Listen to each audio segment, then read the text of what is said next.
Hey, Blue Table fans, I'm here at the studio on a Saturday. There's a bunch of artists here working on their deadlines. I'm here with Willow. It's a daddy day. That's right.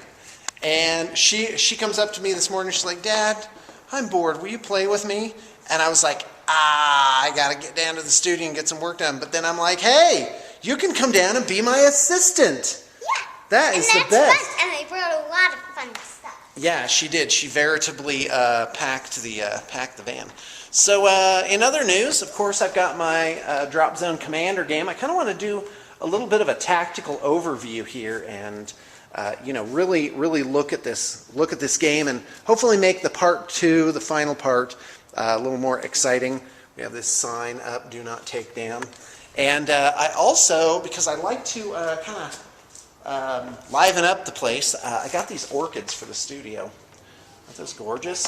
I love those. We also have orchids at our house. And they have some pretty specific instructions for the care of them. So, oh, no, don't. Oh, I think you can touch them. Go ahead. They're not plastic. Yeah. So anyway, and I am just itching for a game with my Tau. Yeah, and as I was looking at it, I'm like, you know what's probably going to be fun to play for Maelstrom of War is about a zillion Fire Warriors. So anyway, oh, look at these orchids. Yeah, I got a bunch of them.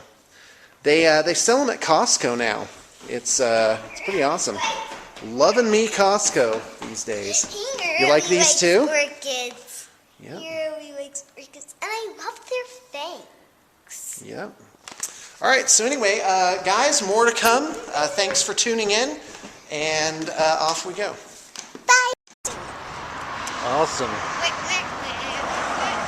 That's pretty awesome.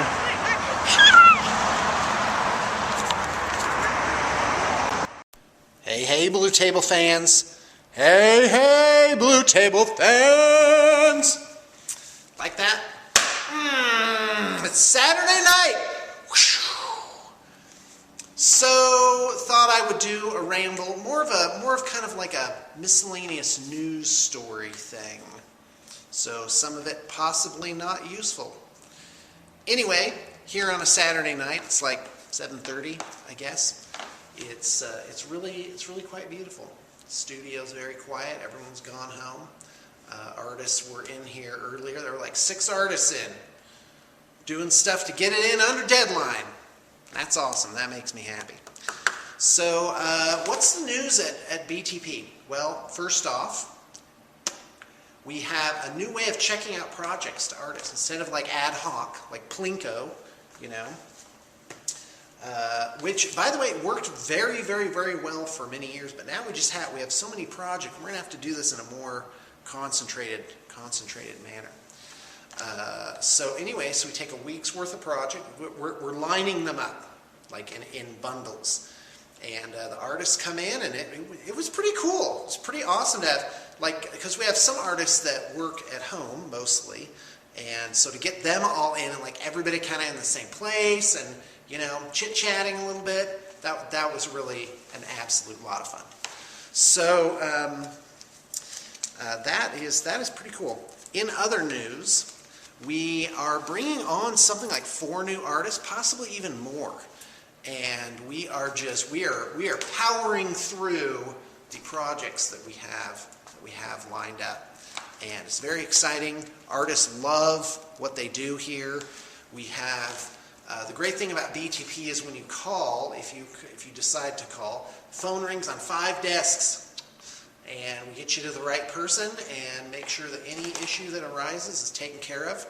And it's that security. Anyway, I never stop going off about how great BTP is, but it is great. We are an absolutely fantastic company. It makes me happy. Makes me really happy to be here.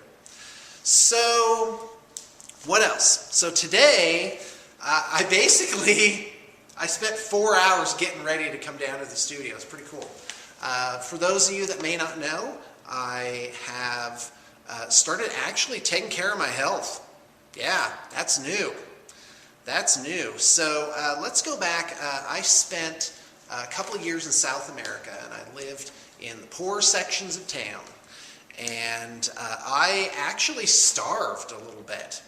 And it was like every month I would have enough to buy a candy bar. And I'd just be like, oh, and it was so good.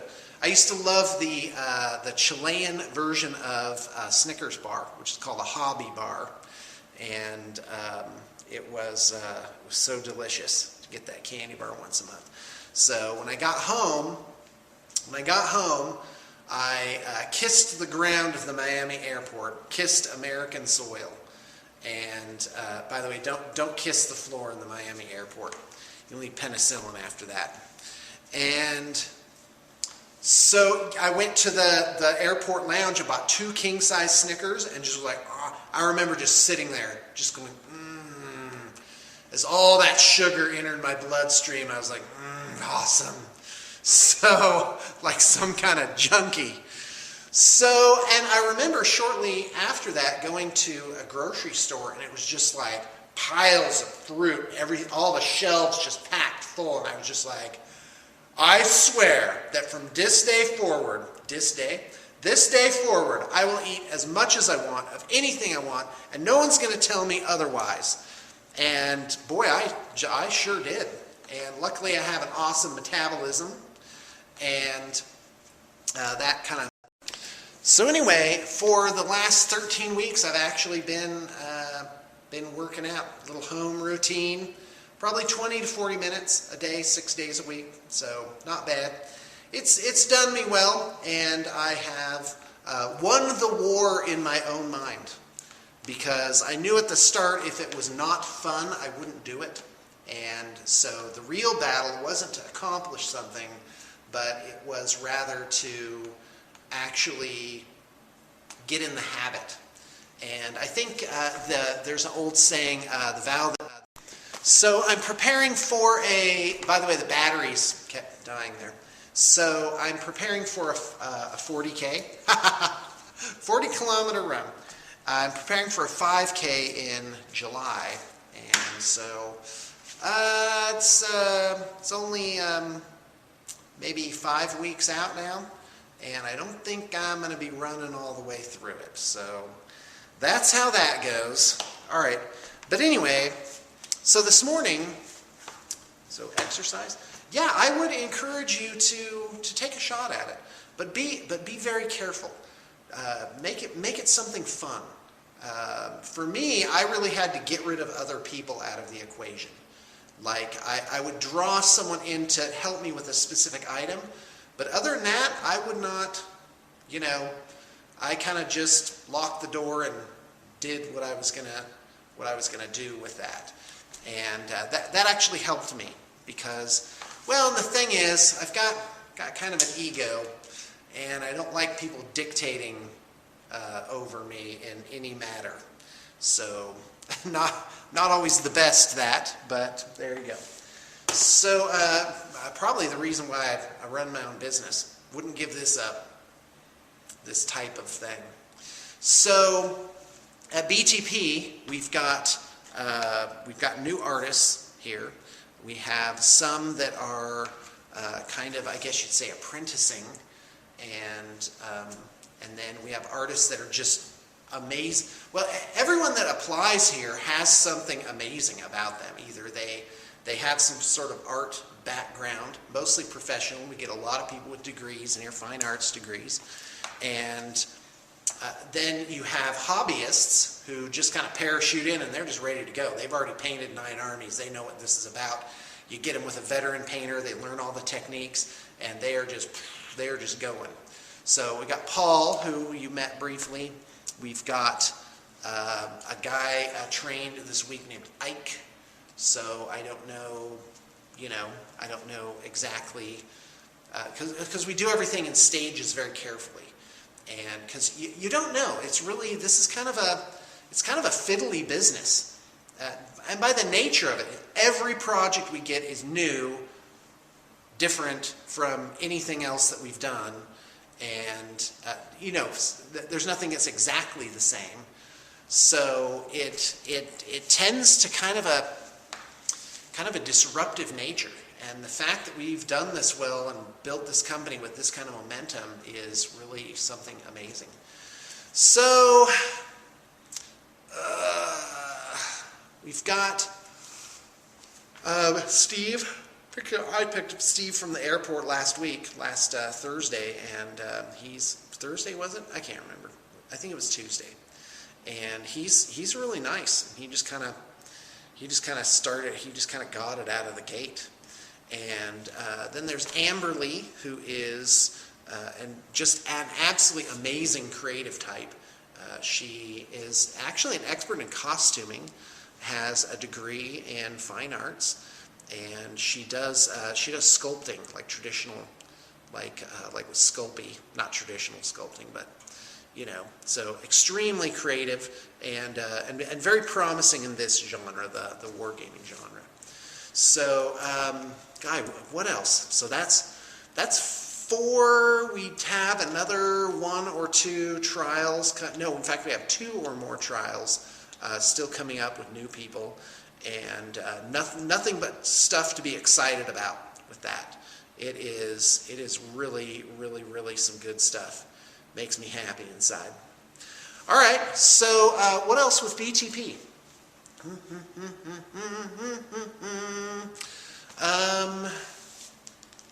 No, just the regular thing you've already heard about. So I guess the thought of the day comes from a book that I've read now 3 times. Kind of working my way through the last part on my 3rd round. It's called The Big Leap. Great book. It's about 210 pages, something like that. You can't find it on YouTube, but you can find interviews with the author where he explains the basic premise. And I do highly recommend. The book actually has like 4 different sections to it, all of which are very useful and has kind of a workbook element to it. And before I say my thought, I just want to say I never mean these rambles as any sort of preachment. I definitely don't have any sort of wisdom to tell other people what's good for them or how to live their lives. How could I possibly know that? And so anyway, but what I found is mathematically this turns out to be useful to some people, and I do hear back, which is really nice. So I guess there's sort of an incentive for me to keep on rambling. And I have a lot to say. I really want to do a vision board one. I actually, so this woman that came in to interview recently, she had a video she made for kind of like an about me type of thing. And it was funny because in this she showed she opens this door and there's like this vision board, with all this stuff on it. I'm just like, somebody else has a vision board that's giant and amazing and has lots of things on it. And it was kind of neat. So anyway, vision board, okay, back to Big Leap. So have you ever met someone where nothing can please them? Like, no matter how good things are going, it's like, yeah, it's going really good today, but it'll probably be bad tomorrow. Like always the negative lining, the negative aspect of everything. Like it's like a surprise party with cake. Whatever, and, or I guess someone who perceives that everything goes wrong for them. And, or is it possible that objectively something will just go wrong. And so what's interesting, this book, The Big Leap, posits a theory, many of them actually. One of them is that in your own mind you have what are called upper limit problems, which are rules that you subconsciously set for yourself that are like triggers. So here's the trigger. So your life's going awesome. Click, the trigger happens, and then through complaints, picking fights with other people, injuring yourself, making yourself sick, whatever it is, you'll click, and then you'll dive back down into wherever you're comfortable or wherever you're safe. And I've talked about this before. I don't want to talk about that. But so there's this one section, and he says, and I'm paraphrasing here, and I may be adding some of my own thing. answer this question, these two questions. One, do you believe that it's possible for a human to have everything go right all of the time? That person's life is one succession of more and more awesome as time goes on. And, okay, so that's the question. Is it possible? Out of the billions of people that have ever inhabited this earth, has there been anybody, even one time, where things have just gotten more and more and more and more awesome? And they were just like happy. Happy, happy, happy, happy, happy. And I'd say somebody close to that I know is Willow, my daughter Willow. She's like, she gets, yay, it's another day, woo! Her frequency is like, it's up there. And she has bad things happen, but it is pretty brief. It is pretty brief. And and then the second thing is, if this is possible, would you accept it for yourself? Would you accept that reality? So, like the way I put it is, if there were a button, and once you press this button, things will simply get better and better and better and better and better for you. And of course, the counter argument is, well, you learn from things going wrong. Do you? Can you learn things and be excited and happy, and then still, keep going up and up and up? So I'd say my life is approaching that. I hardly ever feel frustrated or angry or agitated anymore. I'd say at least gone down 90% in the last couple of years, and that has to do with mindset. So anyway, so that's the thing with The Big Leap. Great book, and really gets me thinking every time, and it's self-examining is tough, because not tough, it's tricky, because I'm inside my own picture frame.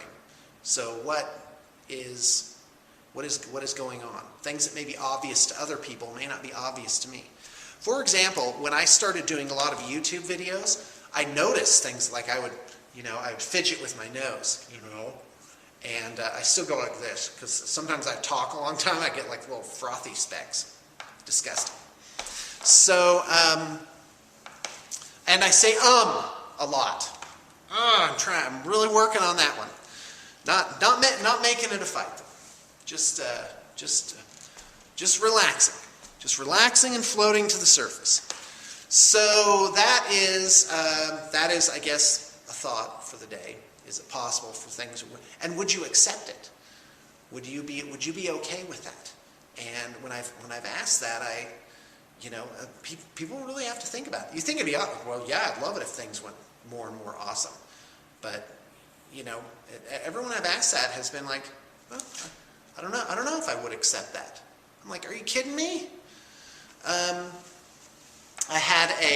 did a mental exercise with a relative of mine, and I said, imagine that you're in this place. I named her favorite place to go shopping, and I said, now imagine, so you have a satchel, it's secure, let's say it's made of leather, and you open it up, and there's $100,000 cash in it, and that's all for you.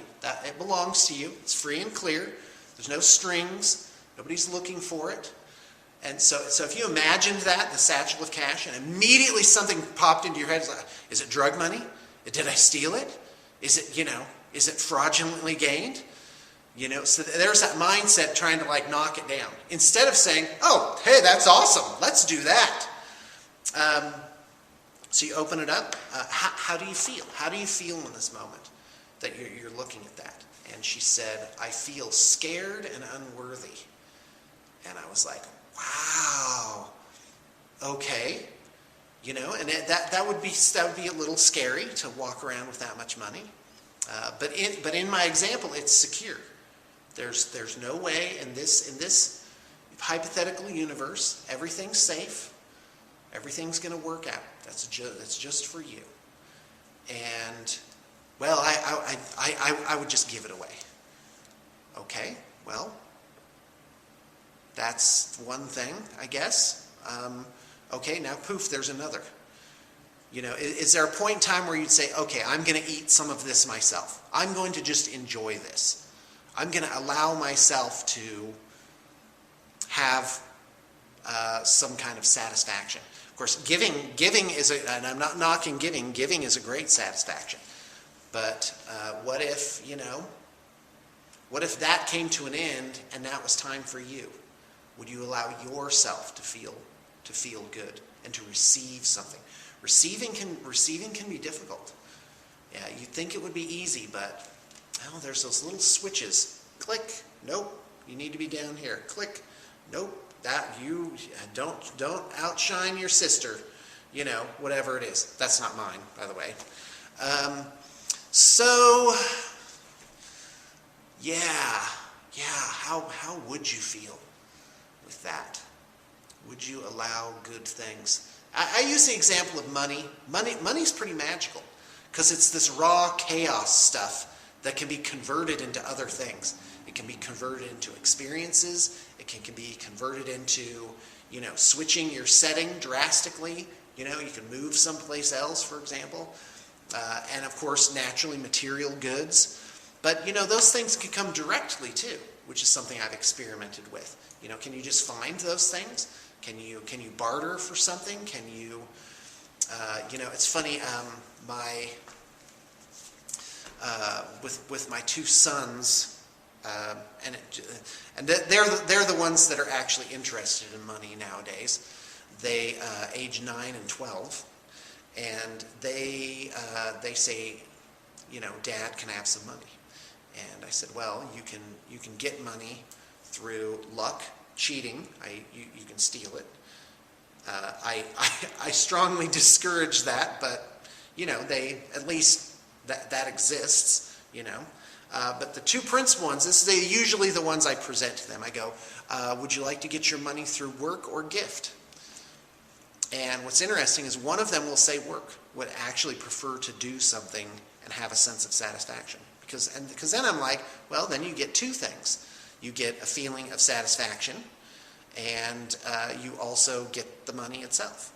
And if it's a gift, there can also be a good feeling with that too. You get a feeling of being loved and worthy of receiving something, and also and then the money itself. And again, you know, money is just a medium to make other things happen. For example, this awesome studio. Isn't that lovely that you get to see and the people get to come here and it's so amazing, and you get to work here and be a part and have an experience. We let people come in and play their games here, so that's all very exciting. And oh, by the way, I did say this is a ramble. So my daughter Willow, and by the way, I'm going to end this video with her talking about her flowers.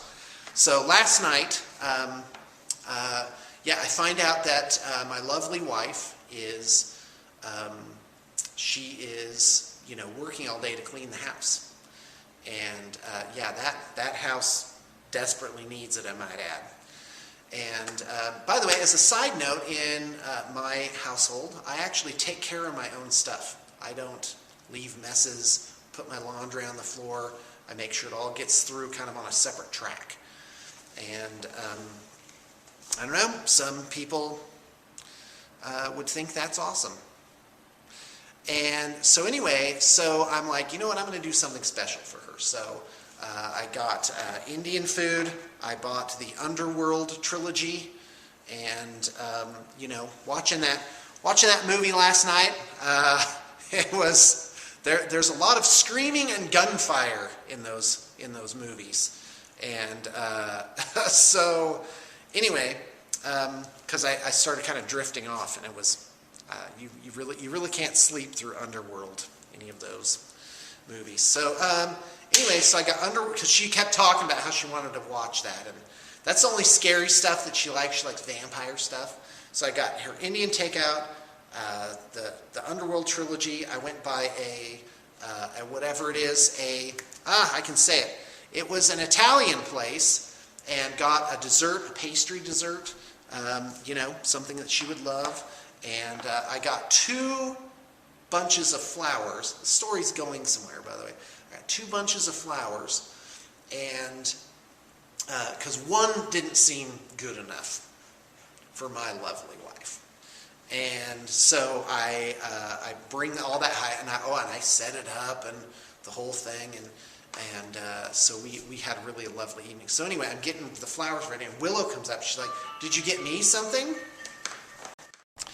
All right, so I'm getting these 2 flowers, you know, cut and in the vases with the flower food and everything. And and Willow comes up. She's like, "Oh, Dad, what did you get me?" And I was like, I got you this bunch of flowers. And she was over the moon about that. It was awesome. She gave them names and said, "Well, you'll see. You'll see." So, yeah, family life is awesome. BTP is going fantastically.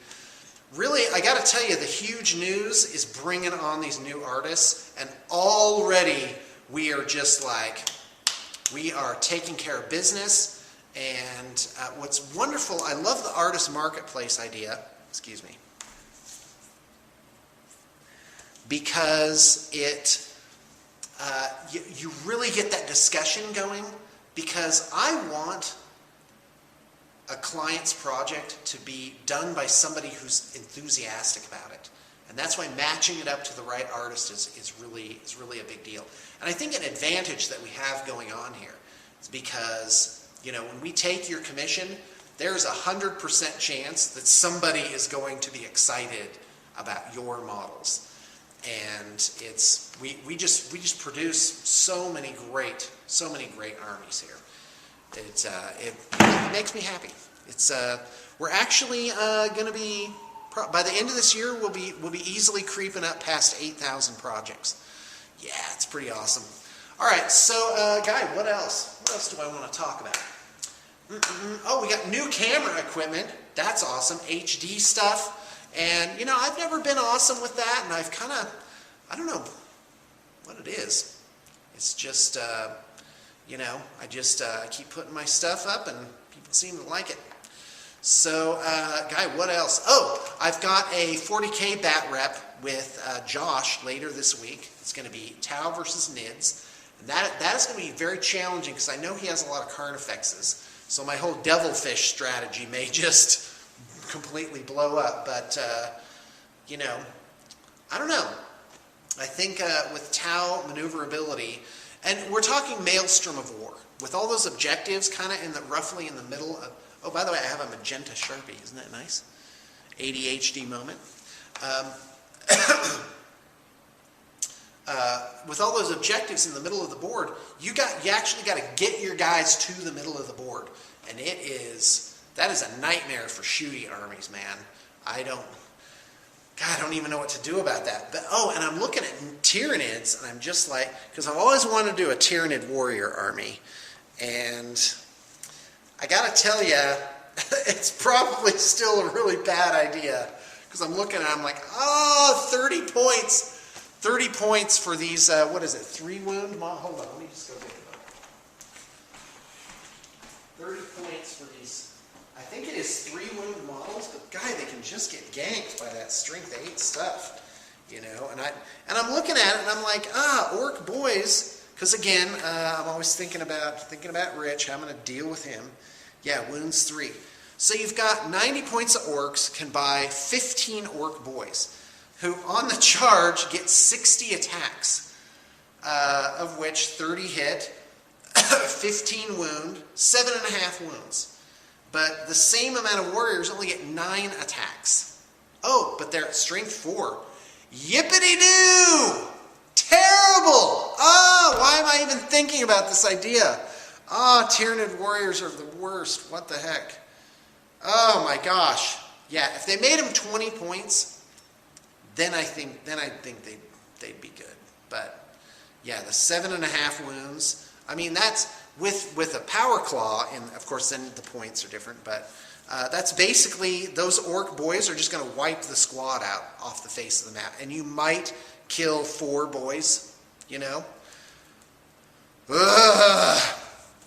But with infinite detachments, now it gets interesting for Tyranids. Also, I had a Tyranid player telling me that with the Flying Hive Tyrant, that you could, the grounding test is at the end of the phase. So that's actually really good for them. And but you can take a lot of Tyranid primes. It could be good.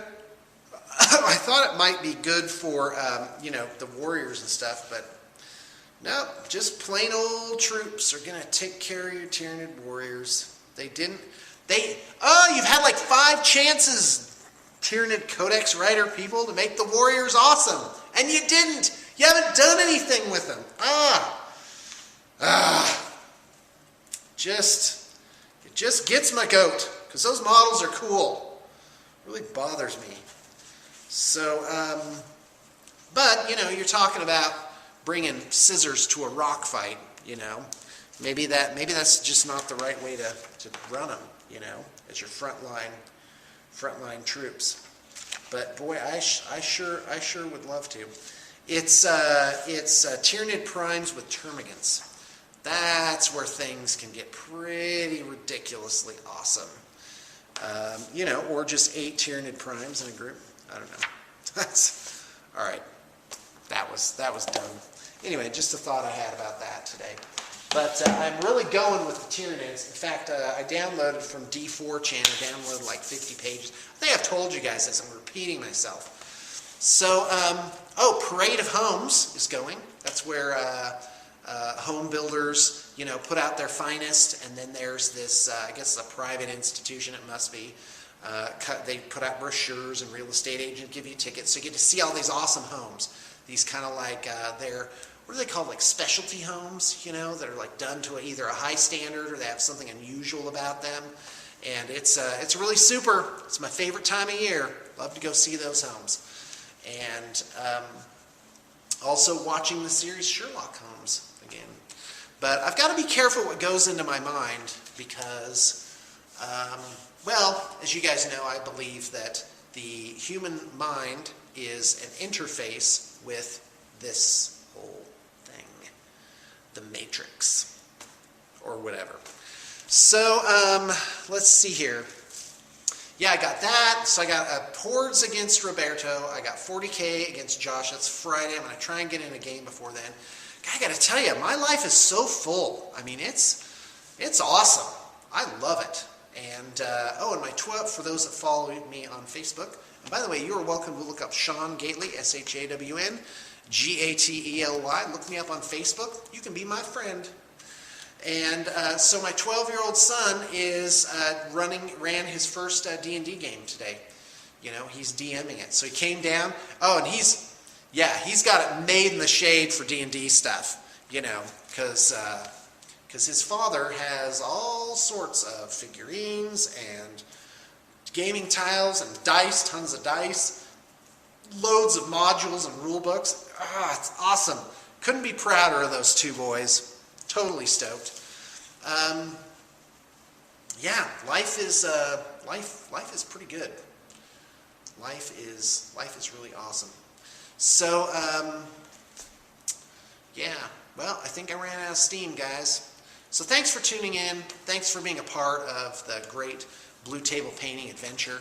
Let me just throw out a few other things. What would a ramble be if it didn't have a continuing ramble? So we're working on this Tau project, which you've seen, and what we'd really like to do is set up a duplicate of this. So I'm going to run a special for that. Check the liner notes for the special. And I really would like to get someone, if someone else looks at this and goes, wow, I really would like a Tau army like that. Well, let's set one up. I do believe we could fit one more on the docket, and with effectively no loss in turnaround time because I'm organizing human resources a lot better. And like I said, now is really a good time to set up a project because we have some amazing new talent coming on board. People are just like parachuting out of the sky into the chair, like just ready to paint. And they're extremely talented, extremely enthusiastic. Oh my gosh, I forgot other giant news that's going to blow your mind. We are getting 3D printers and a laser cutting machine. And you know what that means? Because my guy, like a third of my staff are just like, they're so excited for it. And a bunch of these guys have like programming skill, and they can do the 3D models and stuff. And it is really, in fact, they're already working on it. Some are like, hey, we found this software, we're using it, we'll have stuff to show you on Monday. So what that means is we are going to create custom pieces that could also go through a traditional casting process, and we can use them to supplement existing miniatures and make cool stuff for them. Well, and you saw that on the Oriental Skaven. We made those little rice hats.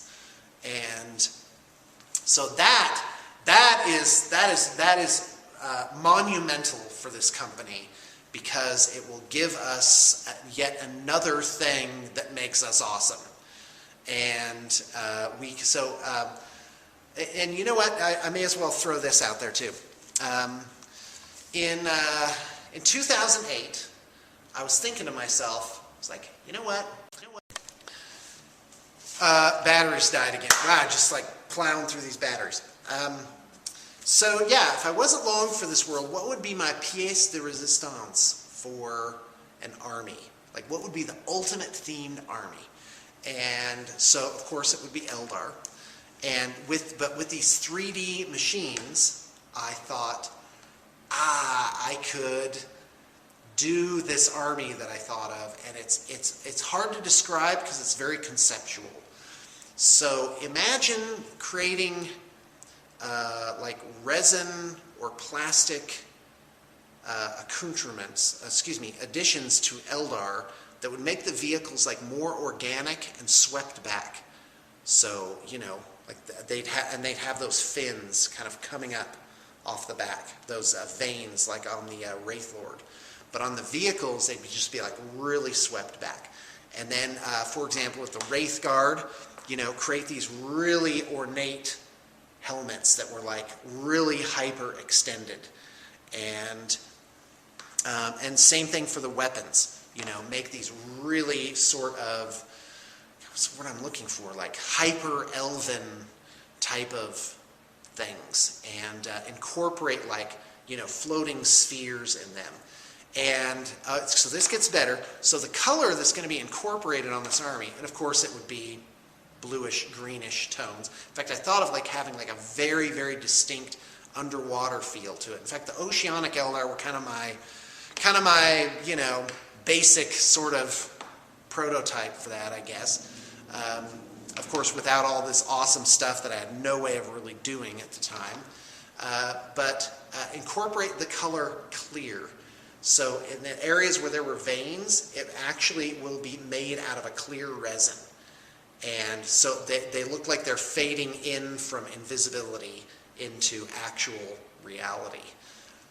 That would be so awesome. And paint them all to like level 7, and just like, what is the ultimate version of this art where you can bring all this stuff together? Oh, and LEDs. So like a weapon, like a bright lance would have, you know, where the part, it kind of bulges out near the back. Make that like more of a element there, but create like almost like the fire prism crystal, but more organic instead of like the lattice thing. And suspended in the middle is like this power crystal, and there's an LED that lights it up. So actually use elements that you don't see typically integrated. The color clear and lighted like lasers and LEDs and stuff like that. Oh, yeah. So like if all the vehicles had like this sort of soft greenish bluish glow coming out from underneath them. Oh yeah. So if you're interested in that army, which would require an extensive budget, like you'd be a patron of the arts to do this. And but that's coming up. That is coming up for BTP. We have so many great things going, and I'm also working on. So contact me about that Eldar army. I've also, what is it? I'm also working in intrapreneurships, like the Duns doing the digital stuff. And they've yet to go full bore. Mike had like something he had to go to for a whole week. And so I'm like, come on guys, there's so much awesome here that needs to be in HD. Well, anyway, thanks for tuning in, and it is time for me to check out for the rest of the weekend. So thanks for being part of our absolutely amazing journey, and I hope you got your inspiration for the day. Okay, Willow, talk about your flowers. Okay, I have my flowers in my room that's downstairs. My new room is my toy room. Mm-hmm. You mean it's a clean room? Yeah. Mm-hmm. Yeah. Okay. Yeah. And what are you going to do with your flowers? Oh, I'm going to tell you guys what McKenna told me about nature for my flowers. It's really good. I tap a little bit of flour from the first flower onto another flower. Then I do it to all of my flowers so I can get them pollinated, just like a honeybee does. So, yeah. That's awesome. Yeah. And how are you going to talk to your flowers? Oh, nicely. Nicely. You said McKenna. High five, sister.